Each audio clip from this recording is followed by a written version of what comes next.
Graça e paz do Senhor Jesus a todos. Que momento precioso esse, né?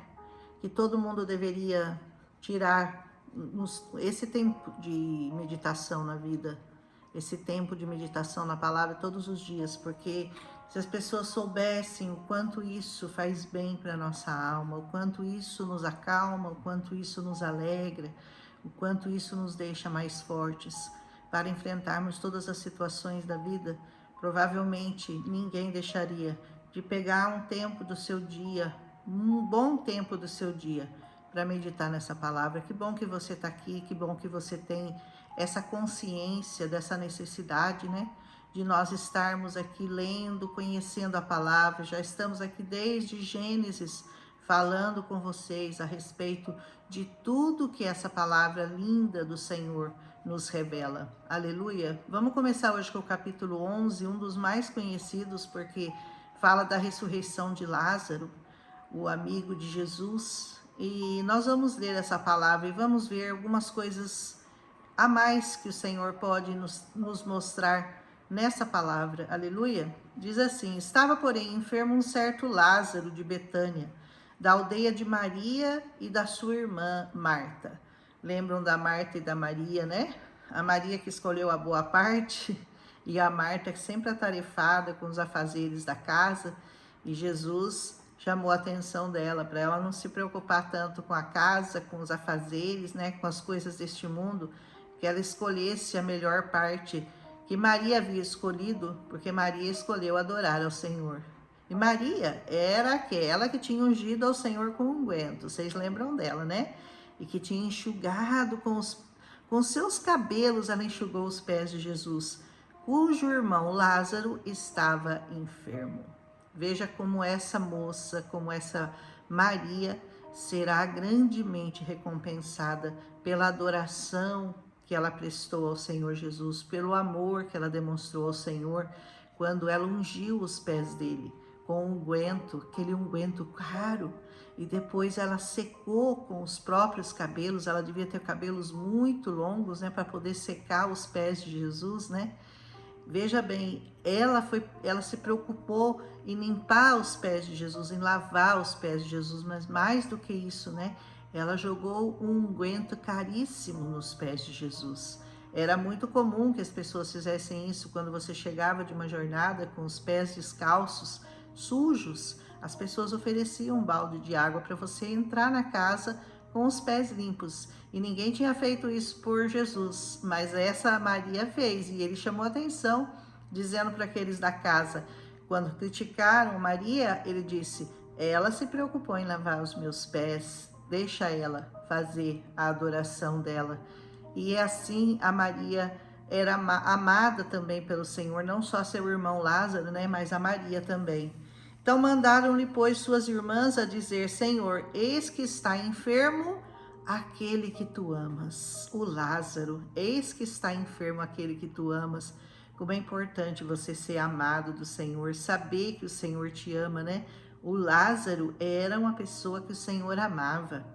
E elas diziam: aquele que tu amas está doente. Ai, como eu quero que levem essa notícia para o Senhor se um dia eu ficar doente. Aquela que o Senhor ama. Ai, aleluia, está doente. E Jesus, ouvindo isso, disse: essa enfermidade não é para a morte, mas é para a glória de Deus, para que o Filho de Deus seja glorificado por ela. Toda enfermidade, eu creio, quando provém do Senhor, quando tem a permissão do Senhor, e todas têm, é para a glória do Senhor, para que o nome dele seja glorificado, para que você, através da sua enfermidade, você acesse os céus, você acesse a glória de Deus. Nós ficamos mais sensíveis, nós ficamos mais propensos às coisas do Senhor quando nós estamos numa cama. Aí, lá verdadeiramente o Senhor consegue um acesso para falar com você. Às vezes as pessoas estão tão ocupadas com todas as coisas deste mundo que elas se esquecem do Senhor. Mas quando elas vão para a cama e aí não resta outra alternativa a não ser falar com o Senhor, aí o Senhor ganha um espaço na vida delas para poder falar com elas. Por isso ele diz: essa enfermidade vai me glorificar. O Senhor bem sabia do que ele estava falando. Ora, Jesus amava a Marta e a sua irmã e a Lázaro. Jesus amava os três, as irmãs e também amava Lázaro. Ouvindo, pois, que ele estava enfermo, ele ainda ficou mais 2 dias no lugar onde estava. Olha a tranquilidade de Jesus, né? A tranquilidade, ele não saiu correndo, desesperado. Ai, eu preciso ir lá antes que ele morra. Ele, não, calma, eu vou ser glorificado com essa doença. Ele sabia de tudo que ia acontecer, sabia que Lázaro ia morrer. Ele sabia de tudo, porque o Senhor tem certeza de todas as coisas, ele sabe todas as coisas. E depois disso, ele disse aos seus discípulos: vamos outra vez lá para a Judeia. E eles disseram: Rabi, ainda agora os judeus procuravam apedrejar-te e tornas para lá? Vocês lembram que eles pegaram em pedras para tentar apedrejar Jesus?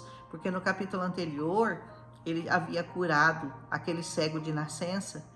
E por isso eles queriam apedrejá-lo, mas o Senhor não estava preocupado, porque ele sabia muito bem que ele estava no pleno controle de todas as coisas, como ele sempre vai estar, como ele sempre esteve, como ele sempre vai estar. Jesus respondeu: não há 12 horas no dia?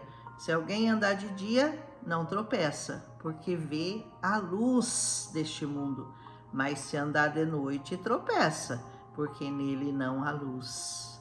Você tem que andar na luz, você tem que andar com o Senhor, porque ele é a nossa luz. Aleluia!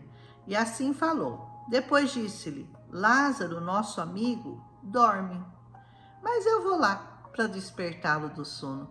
Quando ele disse dorme, ele já sabia que Lázaro estava morto. Disseram-lhe, pois, os seus discípulos: Senhor, se dorme, estará salvo. Se ele está dormindo, então está tudo bem. Mas Jesus estava falando isso da morte de Lázaro. Ele não estava falando desse sono, ele estava falando do sono eterno. Eles, porém, achavam que ele falava do repouso do sono. Mas se ele está dormindo, está tudo bem. Mas Jesus estava dizendo para eles: Lázaro morreu. Com outras palavras, né? Porque verdadeiramente para Deus nós não morremos, né? Nós apenas entramos num sono eterno. Por isso que Jesus se referia ao sono de Lázaro como sono e não como morte. Então Jesus lhe disse claramente: Lázaro está morto. E folgo por amor de vós de que eu lá não estivesse, para que acrediteis. Mas vamos ter com ele. E ele disse: e ainda bem que eu não estava lá, porque eu não poderia fazer o milagre que eu vou fazer se eu tivesse lá. Se eu tivesse lá, ele nem teria morrido. Mas como eu não estava, eu já sei que ele morreu, agora eu vou lá fazer o milagre que Deus sabia, permitiria que ele fizesse. Aleluia! Disse, pois, Tomé, chamado Dídimo, o Tomé, aquele desconfiadinho, lembra? Aos seus condiscípulos: vamos nós também para morrermos com ele. A ideia do Tomé. Chegando, pois, Jesus achou que já havia 4 dias que ele estava numa sepultura. 4 dias sepultado. Sabe como que está um cadáver de 4 dias? Quem entende de cadáveres pode ter uma noção do estado já de decomposição, porque em 24 horas o cadáver já está cheirando mal, já começa a se decompor, e ele já estava 4 dias naquela tumba. Ora, Betânia ficava quase 15 estádios longe de Jerusalém. Se você não sabe quanto que são 15 estádios, procura aí no Google, porque eu também não sei. Esqueci de procurar antes para dar essa informação para você. Mas eu vou procurar e depois eu te falo. É uns quilômetros lá. E muitos dos judeus tinham ido consolar a Marta e a Maria acerca do seu irmão. Todo mundo viu que o Lázaro morreu. Todo mundo estava lá para consolar a Marta e a Maria.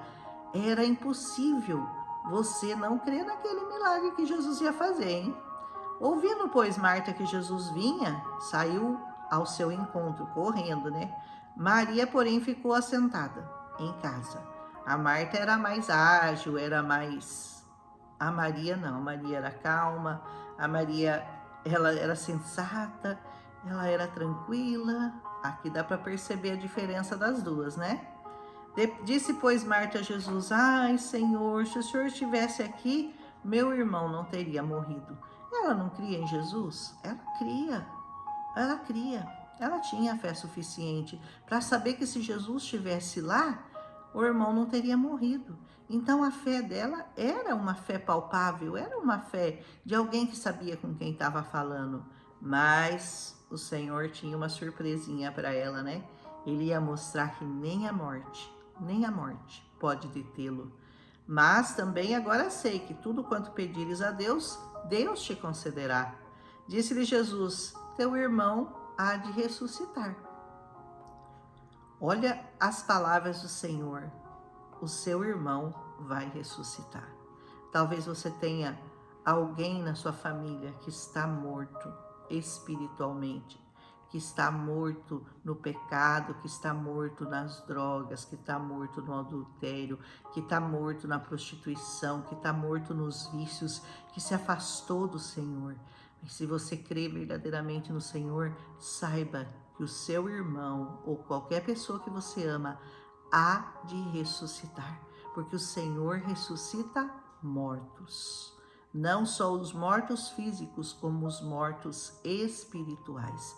Creia que o Senhor Jesus pode fazer isso dentro da sua casa, com os seus amigos, com as pessoas que você ama. Disse-lhe Marta: eu sei que há de ressuscitar na ressurreição do último dia. Aí ela falou: eu sei, eu acredito, porque na ressurreição do último dia todos nós vamos ressuscitar. Mas Jesus lhe disse: eu sou a ressurreição e a vida. E quem crê em mim, ainda que esteja morto, viverá. Aleluia. Eu queria que você entendesse a profundidade disso que Jesus estava falando para ela. Eu sou a ressurreição, eu sou a vida. E aquele que crê em mim, ainda que morto, vai viver. Então nunca desista de nada nesse mundo, nada, porque tudo é possível aquele que crê. E as situações mais que você considera impossíveis. Meu casamento está morto, essa pessoa está morta. Não, você tem que acreditar. O Senhor Jesus pode, Ele quer fazer tudo que você puder acreditar que Ele é capaz de fazer. Ele diz: eu sou a ressurreição. Eu sou, não precisa esperar a ressurreição no último dia, porque eu sou a ressurreição do último dia. Olha que coisa linda que o Senhor nos ensinou nesse capítulo, né? E todo aquele que vive e crê em mim nunca morrerá. Crês tu nisso? Você crê nisso? Que você nunca vai morrer? Porque você passou da morte para a vida.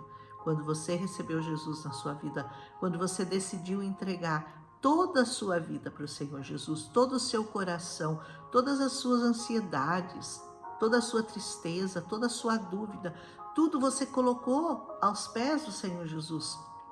Você colocou no altar do Senhor. Então você não vai morrer. Você vai dormir e acordar num lugar maravilhoso, preparado pelo Senhor. Se cada um de nós pudéssemos crer nisso, todos nós seríamos salvos. Salvos, entendeu? Mas é tão difícil crer nisso. É mais fácil um morto ressuscitar do que as pessoas acreditarem nisso. Porque as pessoas são duras de coração, têm coração obstinado, têm coração de pedra. Elas duvidam, e ainda que Jesus esteja há mais de 2020 anos fazendo milagres, elas ainda duvidam do Senhor. Não seja você essa pessoa. Amém? Disse-lhe ela: sim, Senhor, eu creio que tu és o Cristo, o Filho de Deus, que havia de vir ao mundo. Essa declaração dela é muito importante. Essa declaração dela é a declaração que todo homem, que toda língua terá que fazer um dia, seja por bem ou seja por mal, seja para condenação ou para salvação, toda língua vai confessar que Jesus Cristo é o Senhor desta terra e que sem Ele não há como acessar a vida eterna. Se todos pudessem entender isso, ninguém iria ser condenado, ninguém iria para o inferno. Mas a maioria é resistente, a maioria fica acreditando em tudo quanto é porcaria que tem nesse mundo. menos em Jesus. Menos em Jesus. Às vezes Jesus é a última opção. A pessoa não tem mais para onde correr. Agora eu vou para Jesus. É a última opção, quando deveria ser a sua primeira opção. Porque ele não é a primeira, ele é a única. Ele é a única opção que nós temos para a salvação e para a vida eterna. Amém? Eu vou parar por aqui porque eu já gravei 16 minutos, como eu disse, né? Eu tenho passado um pouco do tempo, eu não gosto porque as pessoas não conseguem chegar até o final. Então eu vou parar e amanhã eu vou continuar essa história, que é muito bonita e tem muita coisa para nos ensinar. Se você gostou, deixa seu like e compartilha. Em nome de Jesus, um abraço e até amanhã.